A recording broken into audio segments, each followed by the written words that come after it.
Okay, I think we'll have to start our session. So good afternoon, ladies and gentlemen. It must be quite a long day, and thank you so much for attending this session today. Our session today is about maritime security, acting together, freedom of navigation. I'm Hyun Kim, the President and CEO of the Center for Asia Pacific Strategy in Washington, D.C.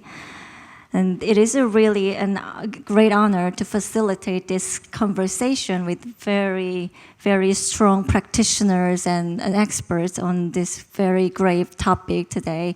And it is a very important topic. You can see that we have 5 panelists and we have 3 speakers before our panel members. I would say the world is in crisis. And global citizens are suffering from diverse and dramatic conflicts. And the freedom of navigation or maritime security issue is not really any new news. It's not a new issue. It's a really long historically important issue for the human civilization development, and now we're suffering because there are lots of limitations with not only the military conflict, but also there has been many natural disaster, and we have to work with the civilians and then international corporates and then various different regions, different countries, national interest conflicts, and it's a very much complicated issue. So we really need to work together. So collaboration and cooperation, that are the only way that we could mitigate or we could prevent more crisis that's going to come in the future. And we need to do this not for ourselves, but for our children in the future. And in order to do our cooperation and collaboration, the first start is the communication and understanding. And in order to do that, we need to convene like this and start to talk about what each different nations and different perspective we have. So I'd like to express my deepest appreciation to the Jeju Peace Institute and all the members of the Jeju Forum Secretariat for their vision and helping and supporting for us to gather together here. So I would say we have many remarkable speakers here, and I will make a really short introduction because we have limited time. First, we will have 2 keynote speeches and 1 congratulatory remarks. I'll start with our first keynote speaker. Sir, would you like to come up to the stage? Admiral Ho Sub-chung. He is currently the professor at Korea Advanced Institute of Science and Technology, but he was the 31st CNO in the Republic of Korea Navy. And please, sir, if you could come to the stage.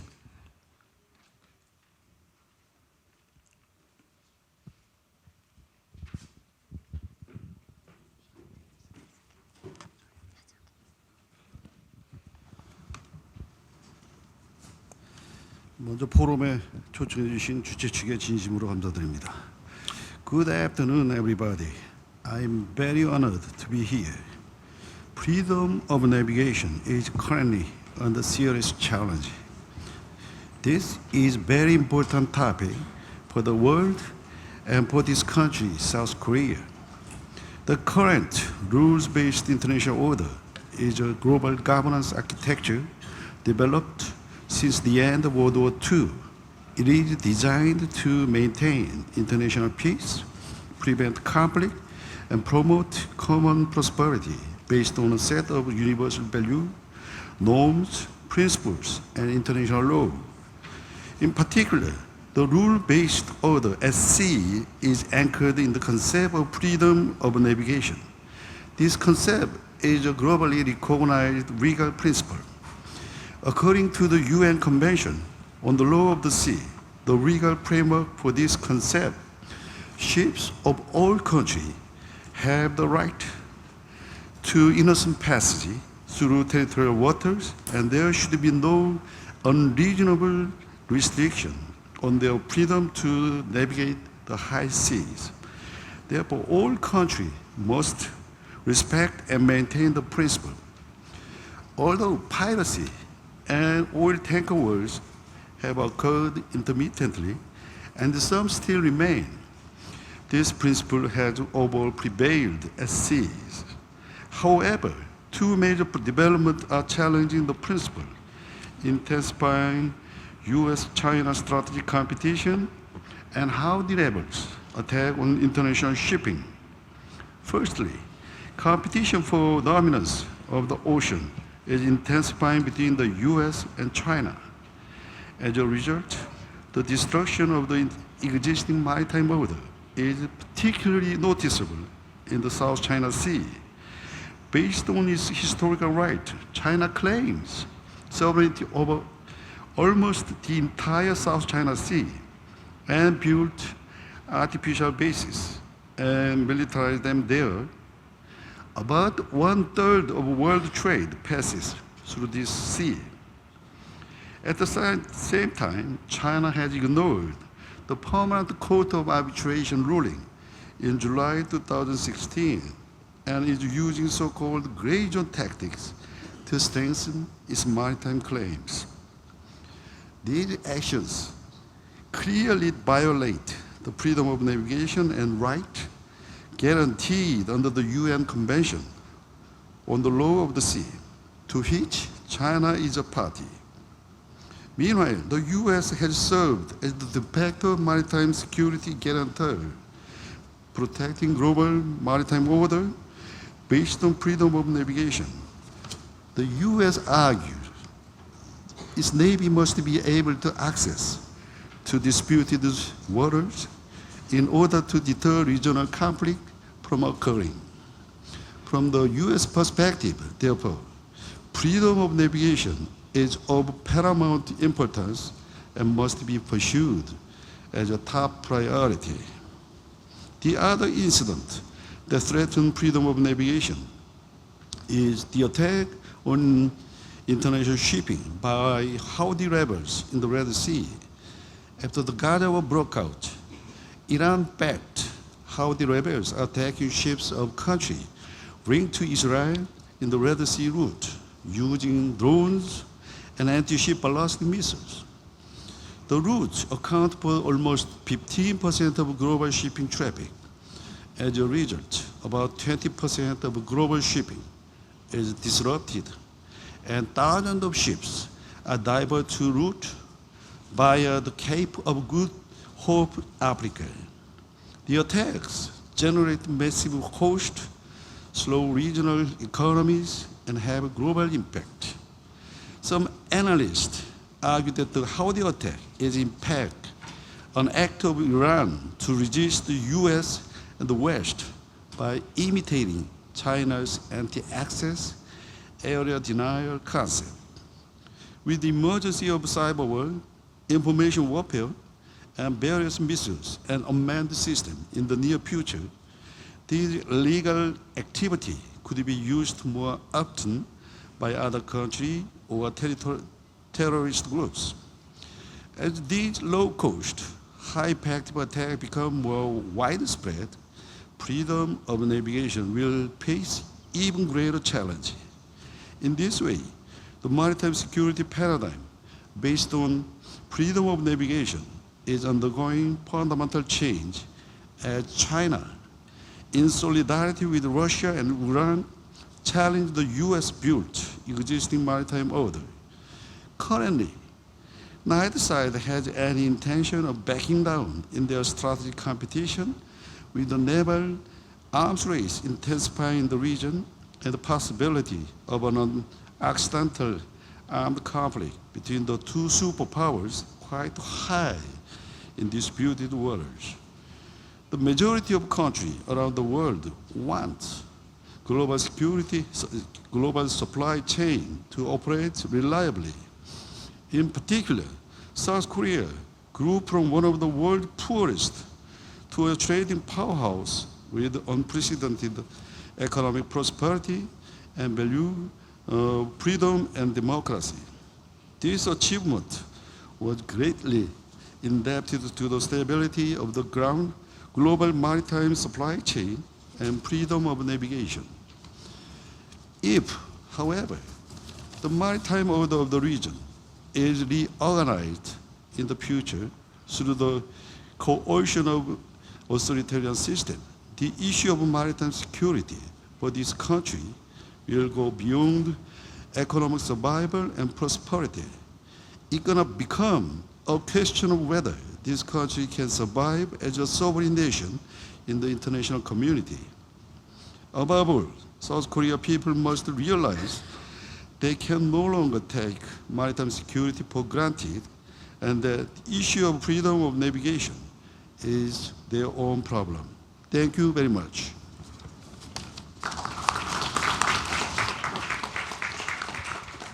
Thank you, sir. You timed really perfectly. And now we will have next keynote speaker, Mr. Mazarov. He's a Director of Partnership and Global Affairs and Political Affairs and Security Policy Division at NATO. Thank you.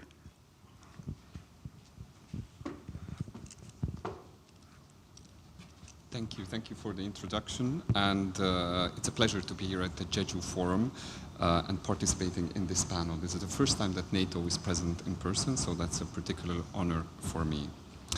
Now, NATO is a political military alliance of 32 countries, and in Europe and North America, working together for the defense of our allies in the Euro-Atlantic region. Increasingly, we are developing our partnerships with countries across the globe who share our respect for the rules-based international order, including the principles and norms enshrined in the UN Charter and international law. The NATO Secretary General gave this message when he joined other leaders in opening the Jeju Forum earlier today, and he also spoke about the devastating impact of Russia's continuing war of aggression against Ukraine on the Euro-Atlantic, but also on global security. From the perspective of maritime security and freedom of navigation, what we have seen of the consequences of Russia's conflict against Ukraine on Europe should be deeply concerning for us all. Russia's war against Ukraine poses substantial risks to freedom of navigation in the Euro-Atlantic area, including, and in particular, the Black Sea region. NATO has condemned Russia's repeated attacks on civilian infrastructure and Ukrainian grain storage facilities, which has in turn had serious consequences for global food security. NATO has a crucial role to play in maritime security in the Euro-Atlantic region. NATO's 2022 strategic concept makes clear that, and I quote, "Maritime security is key to our peace and prosperity. We will strengthen our posture and situational awareness to deter and defend against all threats in the maritime domain. Uphold freedom of navigation, secure maritime trade routes, and protect our main lines of communication." End quote. In this context, NATO carries out a variety of maritime security tasks. I would particularly highlight some of the prominent maritime components of NATO's peacetime vigilance activities. First, the constant presence of our standing naval forces, now operating as the Very High Readiness Joint Task Force Maritime. Second, exercises such as Dynamic Manta 2023, which trained our submarine and anti-submarine warfare capabilities. Third, NATO has significantly increased its presence in the Mediterranean and Black Sea regions. We have stepped up our surveillance over the Black Sea, including with patrol aircraft and reconnaissance drones. Our allies, Bulgaria, Romania, and Turkey, are increasing the safety of navigation in the Black Sea, including through a new countermine naval group. Allied support to Ukraine has also been essential in allowing Ukraine to push back the Russian Black Sea fleet and ensure safe passage of grain-carrying ships. Fourth, Operation Sea Guardian. This is NATO's maritime security operation in the Mediterranean. It is presently conducting 3 tasks: maritime security capacity building, support to maritime situational awareness, and maritime counterterrorism. Through this operation, NATO is contributing to the maintenance of a safe and secure maritime environment while cooperating with partner countries and other international organizations. In addition, NATO is also increasingly active in protecting our critical undersea infrastructure. Critical undersea infrastructure can be vulnerable to adversaries seeking to undermine Euro-Atlantic resilience. NATO is stepping up to the challenge. We have established a new NATO Maritime Center for the security of critical undersea infrastructure within our Maritime Command, which will increase our situational awareness and enhance maritime presence for deterrence and defense. The prospect of conflict and its potential impact on freedom of navigation is particularly concerning for the Indo-Pacific region, and we heard from our previous speaker about that. And this plays, because the region plays such an important role in world trade and economy. A number of NATO allies have also been clear on the need for freedom of navigation to be respected in the Indo-Pacific and are periodically present in the South China Sea. NATO is not seeking to intervene in territorial or maritime disputes in the East and South China Seas. Those should be resolved in a peaceful manner without coercion, consistent with international law. However, NATO will continue to watch closely developments in the Indo-Pacific that can challenge Euro-Atlantic security, the values we promote, and the rules-based international order. As we made clear in our strategic concept, the Indo-Pacific is important for NATO, given the developments in that region can directly affect Euro-Atlantic security. Today, NATO's partners in the Indo-Pacific, the Republic of Korea, together with Australia, Japan, and New Zealand, are NATO's closest and most capable partners. Even though we are geographically distant from each other, we believe we should work more closely on addressing the critical global challenges we both face today, like cyber attacks, emerging and disruptive technologies, hybrid warfare directed against the cohesion of our societies, and of course, the topic of our discussion today, maritime security. While NATO's responsibility remains the Euro-Atlantic, given the rising global challenges we all face, we believe we can better address them by working more closely with our global partners, and as we heard at the beginning, collaboration and cooperation are key. At NATO, we have a wealth of opportunities to do this by sharing information on regional and global cross-cutting challenges, by exchanging lessons learned and best practices on how we are responding to different challenges, and by NATO and our allies clearly promoting the rules-based international order in the maritime domain, including with our partners and in multilateral fora, notably the United Nations. Because the lesson from Russia's aggression against Ukraine is clear. When state actors use force, insecurity and instability will flourish, including at sea. Our societies and economies become fragile and poorer as a result.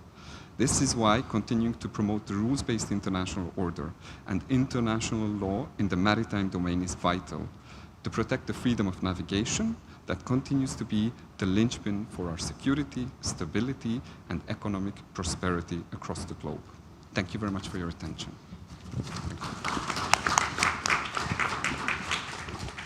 Thank you very much, Mr. Mezaros. You're joining to our session. It meant so much. It's just the Euro-Atlantic and Indo-Pacific and Asia-Pacific water connects everything, and second, third order effects is really huge. So this is very significant. NATO came. Thank you very much. So now we have our Republic of Korea Navy. He's Admiral Kim. I'd like to welcome Admiral Kim Jong-il for his congratulatory remarks. He's the current president of the Republic of Korea Naval War College. Thank you for kind introduction. Good afternoon, ladies and gentlemen. I am Rear Admiral Kim Jong-il, president of the Naval War College. My name is Kim Jong-il. This morning, I asked to the ChatGPT, who is Kim Jong-il?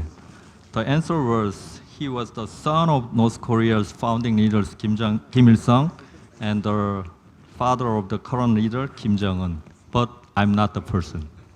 Jokes on you. Anyway, it is my pleasure to welcome you to this panel on maritime security at the 19th Jeju Forum for Peace and Prosperity. First, I extend my sincere gratitude to President Kang Young-hoon of the Jeju Peace Institute and the Jeju Forum staff for inviting me and organizing this special occasion. I also thank all the distinguished domestic and foreign dignitaries for gracing us with your presence despite your busy schedules. I would especially thank to former Chief of Naval Operations, Jung Ho-sop, Mr. Christian Mesgeros, Director of Partnership and Global Affairs Directorate of NATO, and esteemed experts for their respective roles on this panel.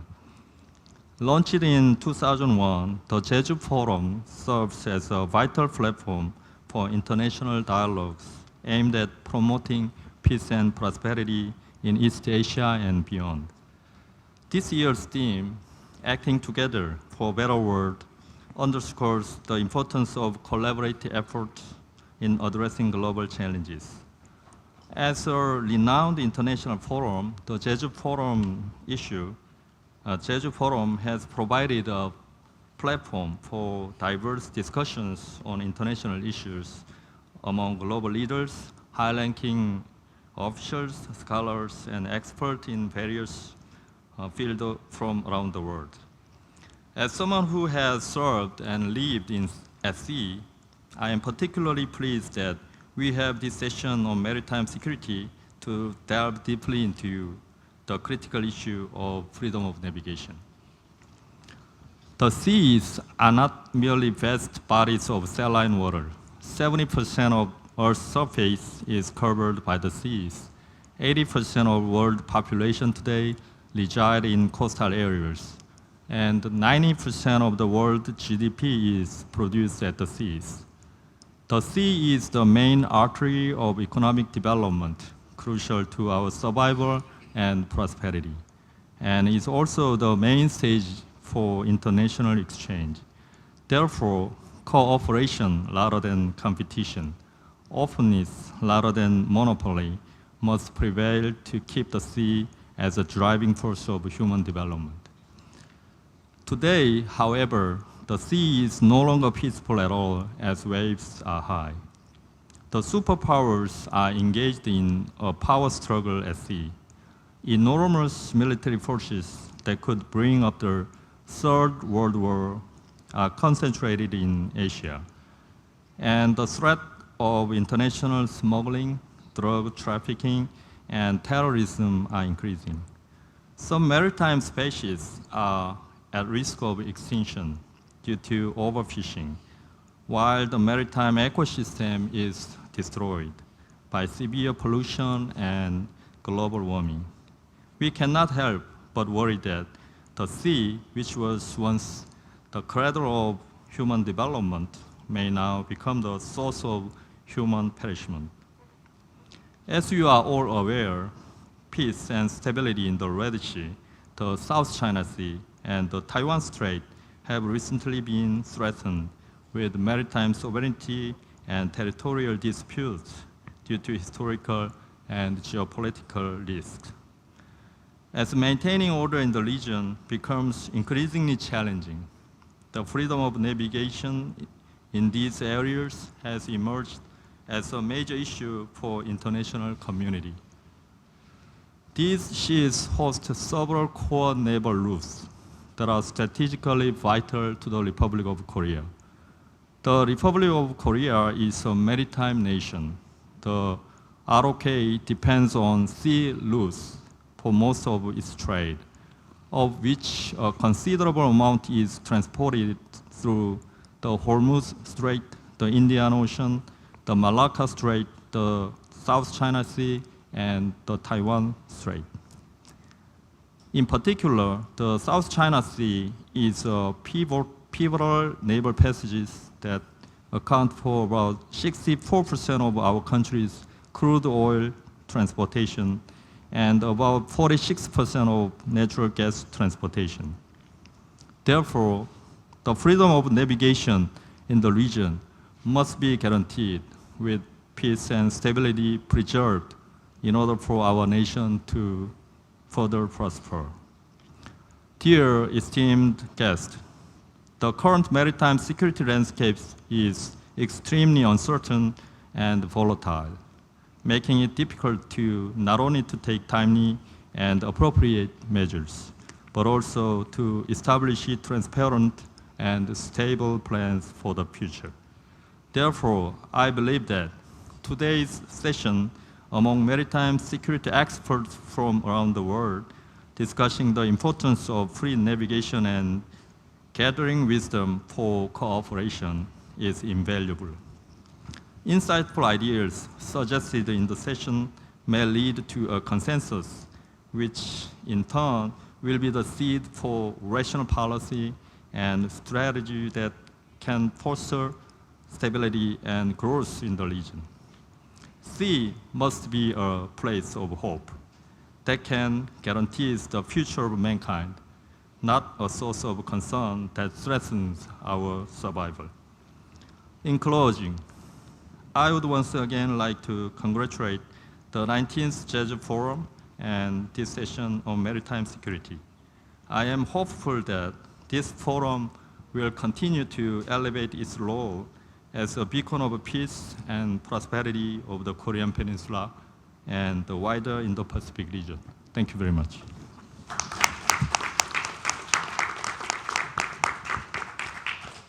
Thank you, Admiral Kim. I think now we're going to start our roundtable discussion on the acting together on maritime security. And I will start to introduce our esteemed panelists. Honorable Emidio Danwatgo. Sir, His Excellency is current Vice Chairperson of Committee on Foreign Affairs, House of Representatives from Philippines. So this is a really great honor that you're willing to participate in our session. And floor is yours now.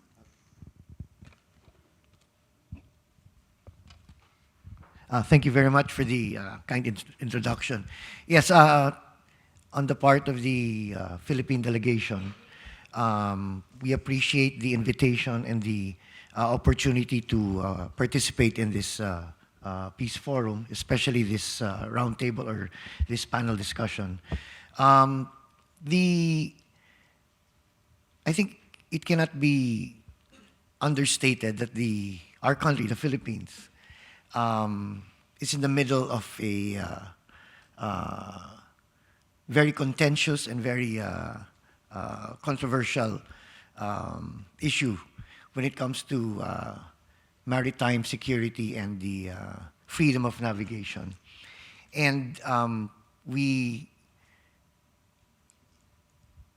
like it was mentioned earlier by our ambassador, Maria Teresa Dizon, during one of the sessions, that it can be very frustrating that despite of the United Nations Convention on the Law of the Seas and the 2016 arbitral ruling regarding the West Philippine Sea navigational route, still there have been circumstances or situations where the sovereignty of our country has been challenged, has been maybe even compromised. But then knowing that there are mechanisms, there are systems in place to address these contentious and controversial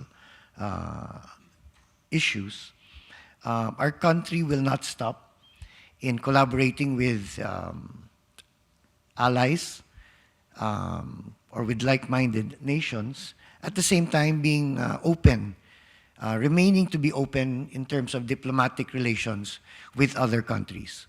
I think the current foreign policy of our President Bongbong Marcos, can be encapsulated in the phrase that we want to be a friend to everyone, an enemy to none. And I think that is the position that the Philippines is taking. Although, again, I will stress that it can be very frustrating. And if I think the opportunity given to us in events like this, and being able to converse or network with other nations who have the same principles, who believe in a rules-based approach to maritime security or the freedom of navigation, it reassures our country. And we are able to tell our countrymen that we are doing something about it, despite of the constant contentious situation. So from our side, we appreciate the opportunity, and we would like to encourage other or have more collaboration with other nationalities, other countries. And I'd like to make special mention of the ASEAN. Although I understand also the situation of the ASEAN, earlier I was talking to the Secretary General of the ASEAN, and he mentioned that since the ASEAN is comprised of 10 nations, it's like having 10 mothers-in-law, with each nation having their own opinion, having their own interpretation. But again, the reassurance is there that there is this group of nations, together with allies like the United States, New Zealand, Korea, Japan, Australia, who I think believe in that rules-based approach. And it comforts us that we can approach and we can engage you in dialogue and in future collaboration. Thank you. Thank you, Your Excellency. That was very heartwarming. Thank you very much.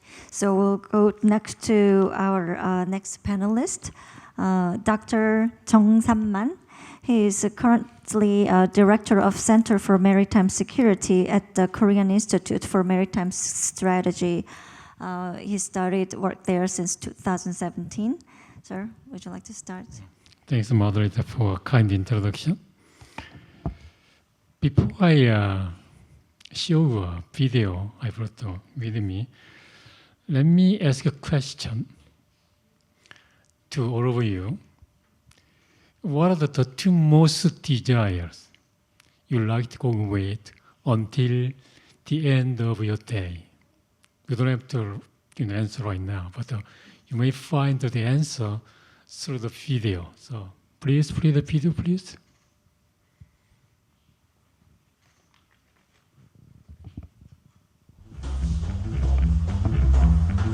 Visualization is right at the heart of my own work too. I teach global health. And I know having the data is not enough. I have to show it in ways people both enjoy and understand. Now, I'm going to try something I've never done before. Animating the data in real space, with a bit of technical assistance from the crew. So, here we go. First, an axis for health. Life expectancy, from 25 years to 75 years. And down here, an axis for wealth, income per person, $400, $4,000, and $40,000. So down here is poor and sick, and up here is rich and healthy. Now, I'm going to show you the world 200 years ago, in 1810. Here come all the countries. Europe brown, Asia red, Middle East green, Africa south of Sahara blue, and the Americas yellow. And the size of the country bubbles show the size of the population. And in 1810, it was pretty crowded down there, wasn't it? All countries were sick and poor. Life expectancy were below 40 in all countries. And only UK and the Netherlands were slightly better off, but not much. And now, why start the world?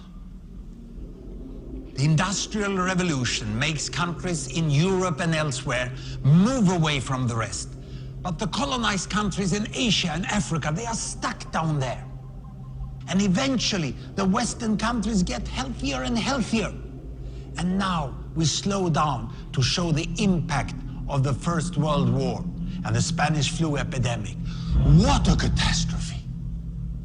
And now I speed up through the 1920s and the 1930s. And in spite of the Great Depression, Western countries forge on towards greater wealth and health. Japan and some others try to follow, but most countries stay down here. Now, after the tragedies of the Second World War, we stop a bit to look at the world in 1948. 1948 was a great year. The war was over, Sweden topped the medal table at the Winter Olympics, and I was born. But the differences between the countries of the world was wider than ever. United States was in the front, Japan was catching up. Brazil was way behind, Iran was getting a little richer from oil, but still had short lives. And the Asian giants, China, India, Pakistan, Bangladesh and Indonesia, they were still poor and sick down here. But look what is about to happen. Here we go again.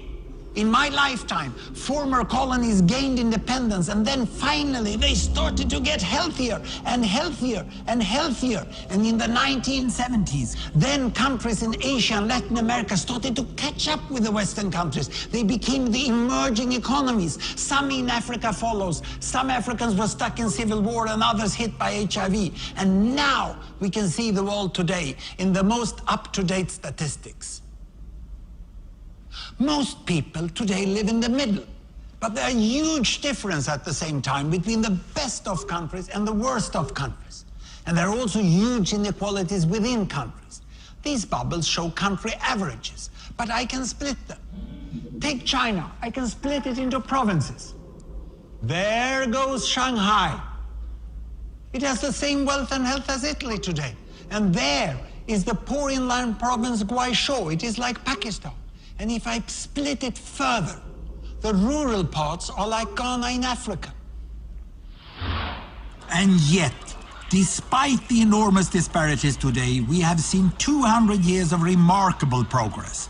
That huge historical gap between the West and the rest is now closing.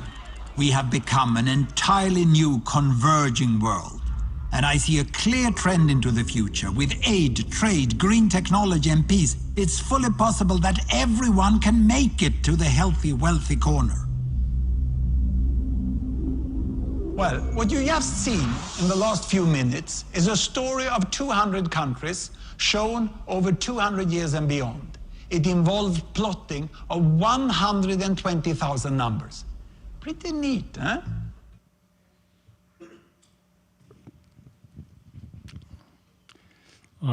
As you look at the video, there is something missing here. On the x-axis is the GDP per capita. On the y-axis is average lifespan. But how can we guarantee the wealth and the health for the people to enjoy? There should be another axis, I call it G-axis. What should be on G-axis is security. So like our Rear Admiral indicates, 70% of the planet is covered with water. 80% of people living in the, what we call the littoral area. And more than 90% of the world GDP just flows through the sea. So without considering those three facts, then as seen here, the wealth and the health for the human beings doesn't make sense. So we need some sort of maritime security on the G-axis. Now, how can we connect this wealth and the health with the freedom of navigation? It's a long story anyway. But in a nutshell, the freedom of navigation, the freedom is a principle that was embedded when the sea was created by the Creator. I'm a Christian, but don't get me wrong, I'm not an evangelist at least here. So, but the land can be owned and can be bought. You can occupy the land, you can claim ownership of the land, but sea, you cannot occupy, you cannot own the sea. That's why the sea is embedded by freedom. That's the principle. If somebody attempts to break the principle, it's wrong. Even somebody attempt to break the principle will remain unbroken. But the one who attempted to break the principle, he's gonna end up breaking himself. So it's inherent. It's a universal right. So it's really important for people to enjoy wealth and health. Like I asked the question in the beginning, wealth and health are the most desirable that human beings hold dear most. So that's the connection between freedom of navigation and, I mean, what you desire, like wealth and health. I mean, everybody like to live long life. Everybody like to live rich life. So anyway, without freedom of the sea, without freedom of navigation at sea, how can it make it possible? So I better stop here due to time limit given to me. But if I allowed it to elaborate on more, then yeah, it's more than welcome. Yes, sir. Thank you. It's allowed, sir, later. But thank you very much. You touched the base on the fundamental and philosophical reason why we're talking about this issue, and appreciate it. Our third panelist is Captain Joseph Carrigan. He recently retired from the Pentagon. He used to, his relations to Korea he was a former deputy commander of the CNFK, Combined Forces, combined U.S. Forces, Navy in Korea.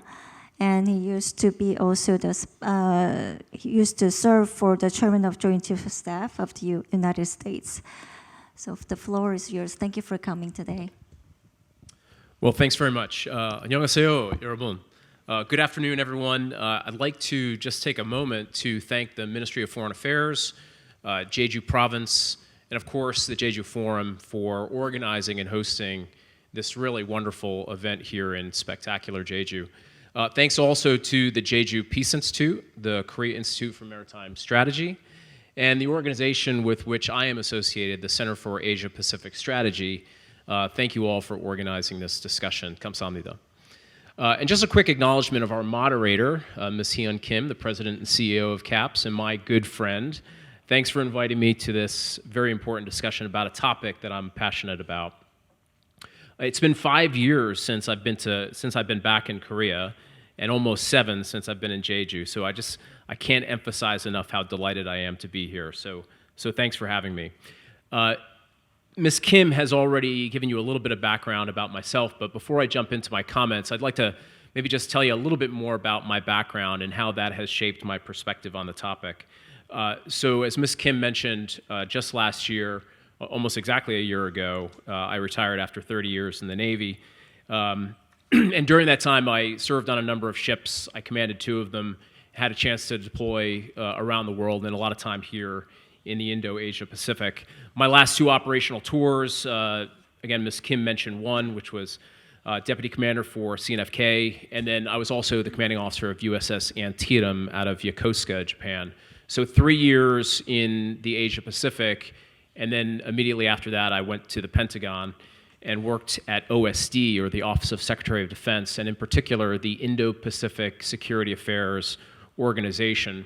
Within that organization, Indo-Pacific Security Affairs, or IPSA, I worked in the China, Taiwan, and Mongolia office in particular. So in that role, there's actually decidedly few uniformed officers in OSD. That might surprise you.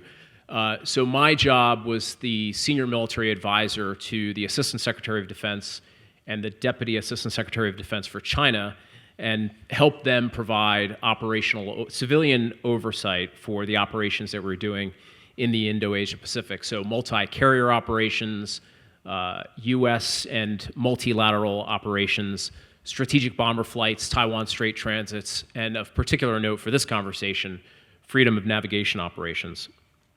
On occasion, I occasionally advise the Undersecretary of Defense for Policy, and a lot of the materials that I worked on a daily basis made their way up to the Secretary of Defense. So I just wanted to share some of that with you as I come at this topic with the perspective of an operator who's been out there at sea, and then also a policy practitioner. As one of my former bosses used to say, at that particular moment in time when I was in OSD, this was really the nexus of force and statecraft. So I was pleased that I had a seat at the table and was able to witness some of this national security policy-making process, really at the highest levels, at least on the U.S. side. The last thing I'll say before I jump into my comments here is, now as a retired person, these comments, my opinions that I'm sharing with you, are entirely my own. I'm not representing the United States government, the United States Navy, or the Department of Defense. So with that, allow me to just offer a few framing remarks for our discussion today.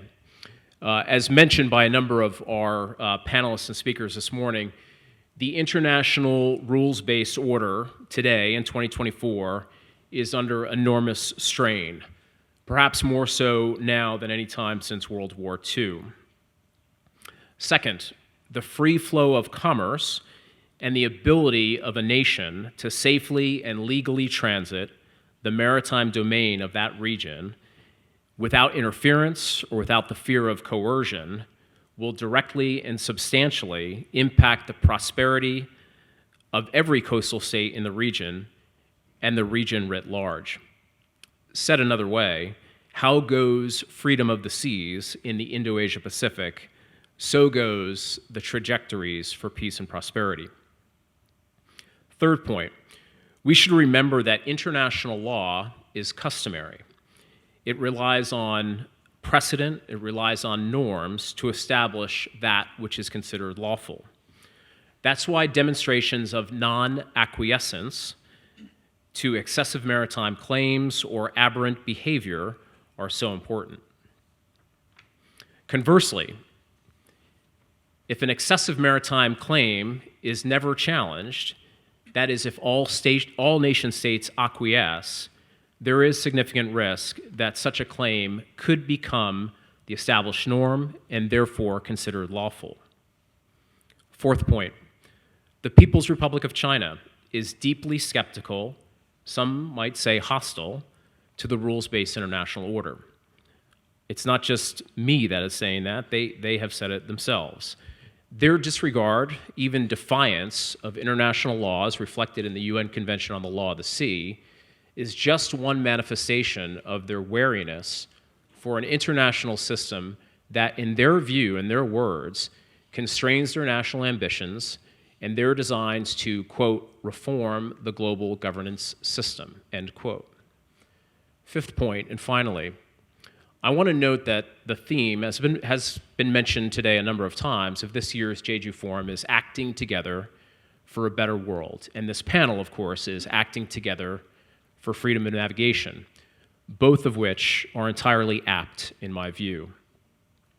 That said, while US actions in this domain regarding the preservation of the rules-based order, freedom of navigation operations in particular, while those are good things, in my view, it is hardly enough, not for the magnitude of the problem that we're facing. The best way, perhaps the only way, to truly stem the tide, this deterioration, that is, of maritime security, is through sustained collective action. That is, sustained collective action by like-minded allies and partners who share a commitment to the rules-based international order that has benefited so many of us for so many years. Thank you. Thank you very much, Captain Kerrigan.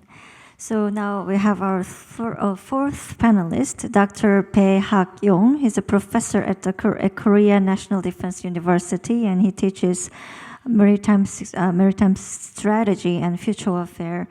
Floor is yours. Okay, thank you for kind introduction. And previous speakers have already shared their thoughtful, insightful, and philosophical ideas and field experience in the military. I'm gonna just describe and depict the current maritime security landscape by addressing the three key things.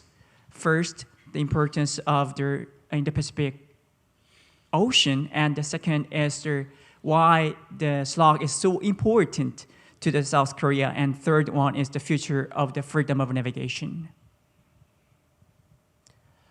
The importance of the Indo-Pacific region. The first, the population. The bottom right, the table shows the top 10 populous country. Except for the two countries, Brazil and Nigeria, 8 countries are located in and around Indo-Pacific region. And the economy. The world's largest economic community connected through the sea, RCEP, Regional Comprehensive Economic Partnership Agreement, involving 10 Asian countries, South Korea, Australia, China, Japan, and New Zealand. These countries are connected through the sea. And if you look at the proportion of the economic indicator, inward and outward FDA, good trade, it accounts for almost 25% of the world's proportion of the economy indicator. And the total volume of the RCEP in comparison to the other economic bloc, such as NAFTA and EU28, it exceeds these two economic blocs. So in the Pacific region, we have the biggest economic blocs and post-UNCLOS room for expansion of a jurisdiction. We might think we have most of the oceans are belonging to the coastal states. But as you can see on the slide, territorial water is just 6.7% of the whole ocean. And if we include territorial water, continuous water, and EEG, that's just less than 40%, which means more than 60% is not defined in their jurisdiction. So we have more advanced technology. The coastal countries then control beyond their EEG. So in the post-UNCLOS era, the coastal countries might and should insist their jurisdiction beyond their EEG, and most of the high sea are located in the Pacific region. Deep sea resources, again, developed technology. Back then, we couldn't exploit the deep sea resources, such as the mangan cluster, undersea hydrothermal deposit, and mangan angles. But now, we can exploit it thanks to the developed technology. Most of the deep sea resources are located in and around in the Pacific region. Slots for the crude oil. As you know, most of the crude oil from the Middle East are distributed across the world through the sea lane. But the value of the crude oil as your energy decreased than before, thanks to the shale revolution in the United States. But still, if you look around this room, except for some steel and wood, most of the materials are made from the crude oil, petroleum. So still, the crude oil is very important in this era, even in this era, as your natural resource. And this important natural resources is distributed across the world through the sea lane, most of it through the Indo-Pacific region. Why the SLOC and the Indo-Pacific region is so important to the South Korea? As you know, just South Korean's economic structure is that we import a lot of raw materials across the world, and that we manufacture it and export it. We reach out the countries across the world through 12 slugs. And 6 slugs out of the 12 passing through the East China Sea and South China Sea, where we import a lot of important raw materials from the Middle East and Southeast Asia. So once some conflicts breaks out in this area and we cannot use these slugs, that might inflict a lot of pain on, economic pain on South Korea. What's the number 1 export item of South Korea? I don't have a present for answer, but anybody? Chips? Not potato chip, but semiconductor. So left picture shows the supply chain of the semiconductor from the critical raw material to the final fabrication. Where is the South Korea?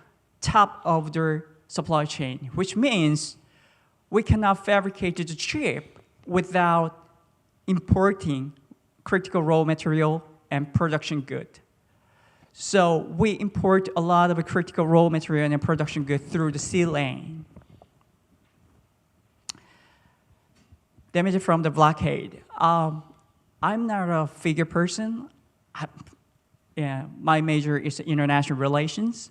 I just imported to borrow this table from the other the article. How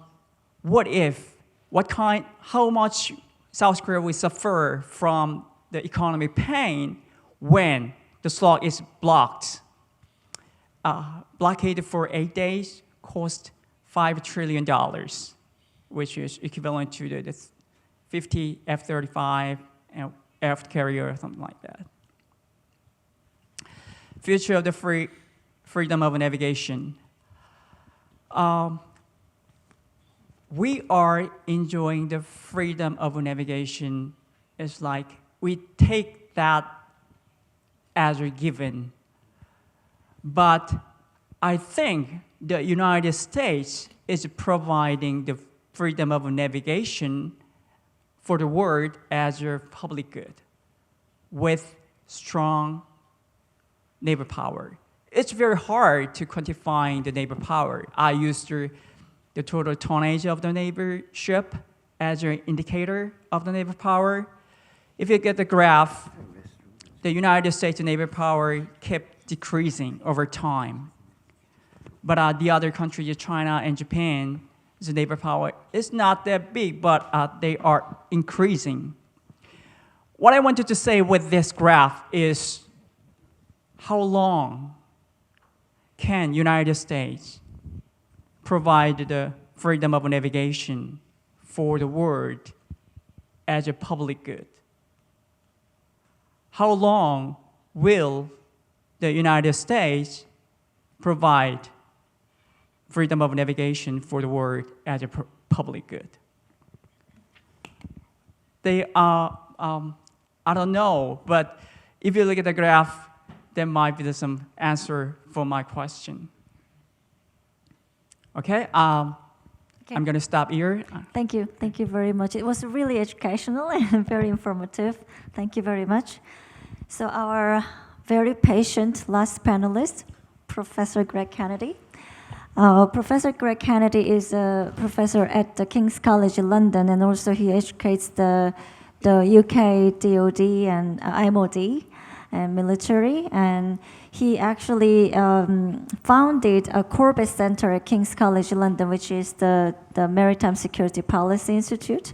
And now he also founded an economic conflict and competition research group. Thank you for being here today. Thank you for your patience, and the floor is yours. Thank you. Hang on. Thank you, CAPS, for inviting me, and thank all of you for being here this late in the day. On the overall program, it's great that the Jeju conference has had a number of conversations about maritime policy and maritime strategy and maritime power. It's good to see that that's returning to one of the things on the agenda here in this country. And I've heard a lot today about GPS. If you are not a naval power, you are not a GPS. It's as simple as that. And at this point in time, I don't believe that the ROC has realized that combination of events, nor has it actually shifted its strategic culture and its strategic thinking away from a land-dominant and a largely land-based process to one that incorporates the maritime. Thank you. So if you are still thinking in terms of the DMZ and of the ROC Army being the #1 military pillar for the defense and security of this country, you're on the wrong page. It is about the economy, stupid. It is about the sea, as all of the rest of the panelists have said, and it is the connectivity between the seas and your economic future that creates peace and prosperity. And it has been ever thus. Peace and prosperity are not free. The way in which the oceans today work were fought over, fought for, and the rules imposed over 250 years of British and then American naval dominance. They set the rules then after World War II in the integration of the Bretton Woods system that was integrated into naval power. Naval power is absolute in terms of being the pillar upon which all of our Western rules-based order relies. There are no other rules unless those rules are remaining in place. And this is why people are so concerned about whether or not the rules-based order is changing in the South China Sea, whether it's changed in the Black Sea, whether it will change in the High North. And this is one of the things that I think, going back to some of the other panels talking about the interconnected nature of the maritime domain, is that you here cannot be ignorant of the facts of what will happen in the High North or what is happening in the Black Sea and what is going to continue to happen in the Asia-Pacific region, not just in the South China Sea, but obviously out into the Indian Ocean as well. For the reasons that were all stated here about it being a highway, but also now being a place where there is actually things produced. From protein, in terms of food, the fish stocks that are required, particularly in the Asia-Pacific region, to the magnesium, the underwater materials of new heavy metals, rare earth metals, and energy. The future is in the oceans. How we conduct ourselves in the ocean are all still reliant then on the way in which we interpret and will take forward the laws and the rule-based system that we've established over time. Joe mentioned the fact that international maritime law is largely about action and largely about history. And that's true. And it's largely about power. We've seen, as has been in the Philippines case, that the international system in terms of international courts and arbitration and law have passed and decreed that there has been a winner and a victor, and it has meant nothing. That the actual maritime power of China being able to flaunt international rules of law is like Vladimir Putin not worried about whether or not the International Criminal Court is something he has to be concerned about. We need to be conscious of the fact that we have lost our superiority in terms of the worry that some countries have had about our maritime superiority. We have spent a lot of money, and our budgets are very, very loaded with the money we've spent on maritime dominance. And yet, we've lost control of the Black Sea. NATO has no high north maritime strategy, and it's struggling right now to figure one out. Europe, in its own right, has to now deal with not only a Black Sea that's denied to it, but whether or not the impact on the Mediterranean will have a knock-on effect. And certainly after Speaker Pelosi's visit to Taiwan, shockwaves went out as to just how effective and how quickly China could put a blockade around Taiwan.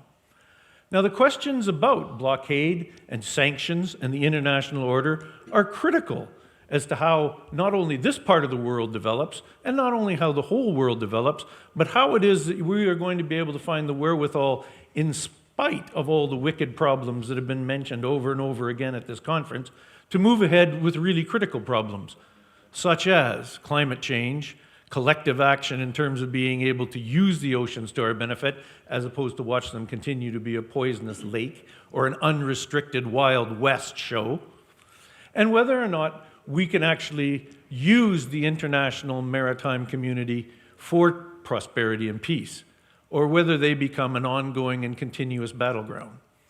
That, I believe, is certainly the future of the Black Sea. We will maybe get a safe corridor between Odessa and into Gallipoli and allow access for the Ukrainians back onto the world market and the world stage, but that's going to take some effort, both in terms of willpower, maritime law, and the willingness of not just NATO actors, but other international actors putting pressure for that to happen. So the question you have to ask here as a GPS is, are you happy for Admiral Kim to send his units into the Black Sea to be part of a standing patrol that keeps that passage open? Just in the same way as you have to ask yourself, will you be happy to have rock soldiers on a DMZ that keeps separated the Russo-Ukrainian conflict in the way that you've become accustomed to here? All of those things are attached to the sea. Russian power in the future is derived from energy at sea. China's power continues and will always be tied to the sea. However, the flip side is true for our thinking about how to be able to deter or to keep it as being a less beneficial actor than it has been. So American or Western ideas about blockades and sanctions of oil, not going to happen. Imagine what happens if you take out for 8 days the Straits of Malacca to all of our pension plans, all of your fiscal kinds of conditions, all of the way in which the world works. And what will the neutral countries that we heard about this morning from the director, the Secretary General of APAC, what will the neutral middle powers say about that? They will say, we don't like it. And the rest of the countries, like the United States or China, will have to listen to that. So the sea is there to be utilized if we're smart enough to see it. But we're going to have to do it in a much more communal and a much more collaborative fashion, and linking things in a way that we haven't done before, and certainly linking things in a much more, I think, comprehensive attack in terms of seeing the relationship between the economies of all of us and the sea. Thank you. Thank you very much. Wow. Okay, so I think I'll ask one question to each panelist, and I may change the order a little bit different. So I'll start with Professor Kennedy first, and then Captain Kerrigan, and then Dr. Bae, because of the sequence of the questions. Professor Kennedy, so both the EU and the UK see the Indo-Pacific as a very critical issue. But while the EU and UK share some goals, there are also areas of divergence. So how realistically is it for them to overcome these differences and work together more effectively to promote a stable and prosperous Indo-Pacific or Asia-Pacific that upholds freedom of navigation? Thank you. So I think that in the UK's case, they're going to get a new government, there's going to be a new strategic and defense review, and it'll have to take into account not only the war in Europe, but just exactly what the state of the UK Treasury is, which is not good. So the UK basically cannot afford to tilt here. It can posture, it can do things like become involved in maritime law, it can do other things, but it cannot tilt in any significant fashion in the sense of what it tried to demonstrate with the CSG 21. AUKUS is a big part of that, obviously, in terms of its relationship. But I mean, the idea of them being a permanent and long-term investor in terms of hard naval power out here, I think is limited. And I don't believe it's particularly helpful, to be honest. I don't think that the EU will differ too much on that, despite, I think it's good that there's a NATO presence in terms of linkages, but I'm not a big fan of NATO franchising out in the Asia-Pacific. It has enough problems where it is. It has a bunch of new countries to integrate. It has the high north to worry about. And it has a real war going on that it has to deal with in the future. All of its member states now struggling with their own economies. You need to look at something like the recent EU-Ukraine facility, their loan, their lend-lease to the Ukrainians, and look at the number of kind of qualifications that there are to that. The European population is not an inexhaustible pool of patience and money. So the ability to now think comprehensively about a two-front approach, I think coordinated, but certainly not in terms of a physical presence. Thank you very much. So now, Captain Kerrigan, you touched briefly on U.S. FONOPs in your open remarks. These operations obviously garner a lot of attention here in the region, but also internationally. And some countries, the PRC in particular, are highly critical of these operations, and especially those in the South China Sea. And can you talk a little more about the U.S. fauna program, and why does the U.S. do freedom of navigation operations, and are they unnecessarily provocative? And how would you respond to PRC officials who argue the U.S. is just trying to stir up trouble? Yeah, thanks. It's a great question. So let me start by providing a little bit of historical context. Right, so for well over 100 years, the United States has been articulating that freedom of the seas, freedom of navigation, is a national interest, right? Woodrow Wilson talked about this in 1918 with his 14 points. FDR, Franklin Delano Roosevelt, talked about the importance of freedom of the seas. President Barack Obama talked about, and we still say it today, that we will continue to fly, sail, and operate wherever international law allows, right? So those are core American interests, and that is what has informed the Freedom of Navigation Operation program.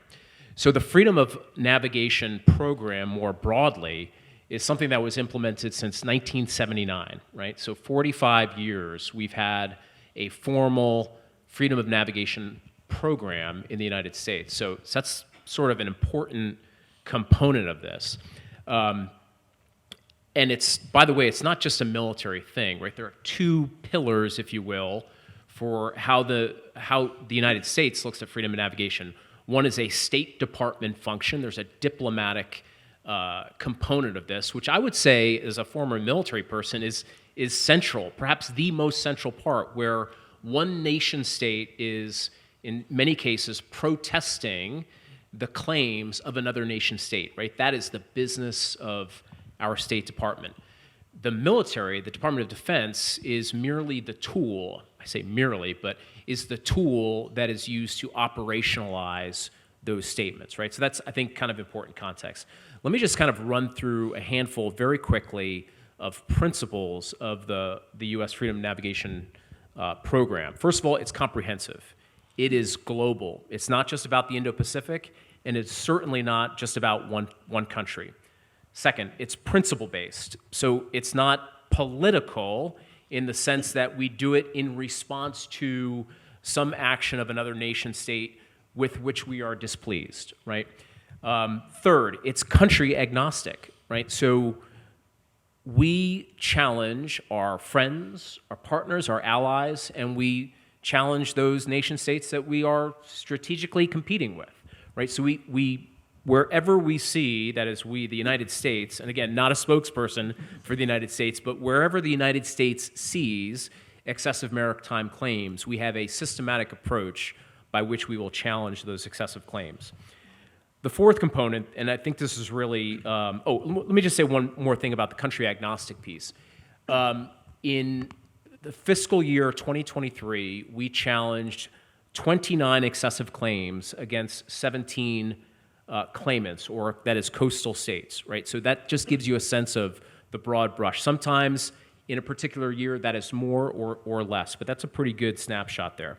The next part is these are very carefully planned, they're legally reviewed, they're highly coordinated against a number of actors within our government, and they're approved by senior levels. Some of the criticism that we receive quite often, particularly in diplomatic channels from the PRC, is that you are losing control of your frontline forces. The implication there is that we have some cowboys out there, some ship captains, that are deciding to do these things on their own. It could not be further from the truth. And fifth and finally, these things are, actually, there are two more. They're conducted with a high degree of professionalism, right? They're scrutinized very, very closely by commanders, and the plans that are submitted are reviewed, again, with excruciating detail. And finally, the last point is they're transparent. So every year, the United States produces a Freedom of Navigation Operations report, and we report these things. I mentioned some of those numbers a moment ago. So that gives you a sense of why we do this. The criticism that these are these potentially provocative acts, I think the last thing I'll say about that is building on the point from a moment ago about how closely these things are looked at. I will tell you, after 4 years of looking at every sensitive freedom of navigation operation plan that was conducted in the Indo-Pacific, I can tell you that there were a number of times where we sent these plans back to the planners and said, no, this is not a good idea. We need to change this a little bit because it may be perceived as too provocative. So country agnostic, not provocative, transparent, highly coordinated, legally reviewed. That's what I would encapsulate the program as.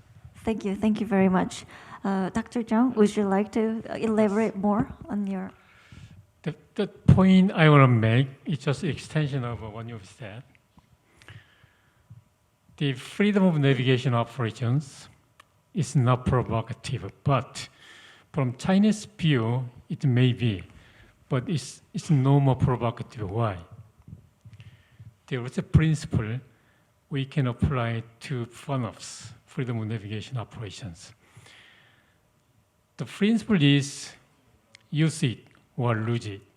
If we do not use the right, you're going to lose. The freedom of navigation is a navigation right. When we do not use the right, we lose. Who will be the winner? I mean, China. We will lose. But the country who do not conduct the freedom of navigation operations. So, it's not like the human right. Human right is universal, just like the freedom at sea is inherent, just like freedom of sea. But nobody can take the human right from the human beings. If somebody do that, he go to jail, he go to court. But as for the freedom at sea, if we do not use, like I said, we're going to lose it. So if we do not, doing like the FONOPS, then our the strategic posture and our legal posture will be eroded.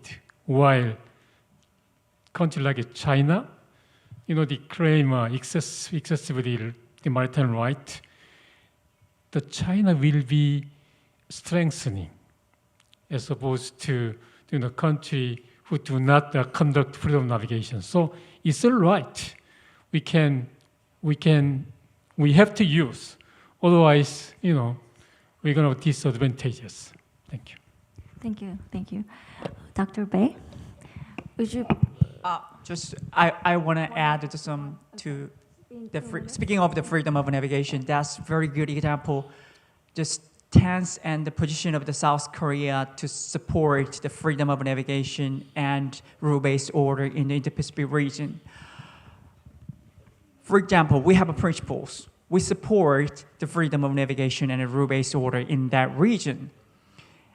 But at the policy level and the operational level, it's very hard to pursue that principle. For example, United States asked South Korea to play a role as an ally in that area and asked us to send the destroyer to participate in a freedom of navigation operation in that region.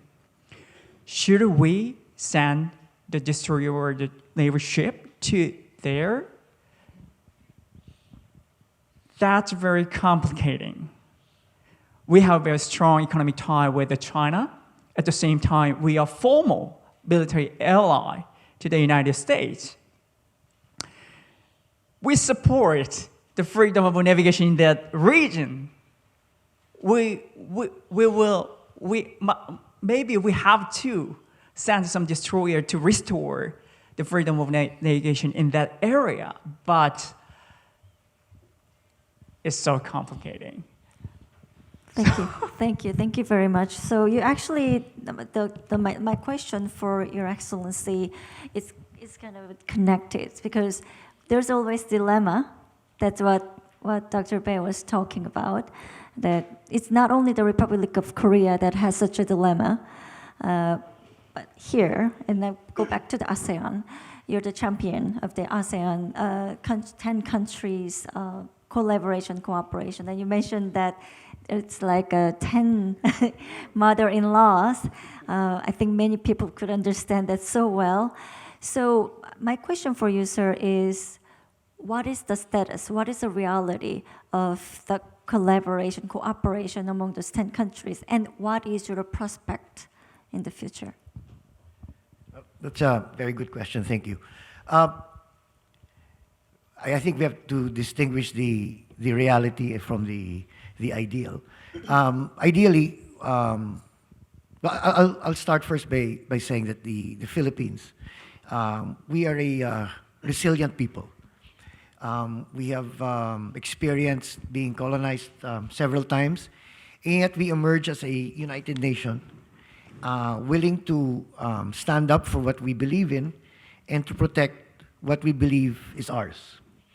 And I think that is why the 2016 arbitral ruling came out, is because the Philippine government pursued its claim over the West Philippine Sea and to ensure that there is the freedom of navigation within that area.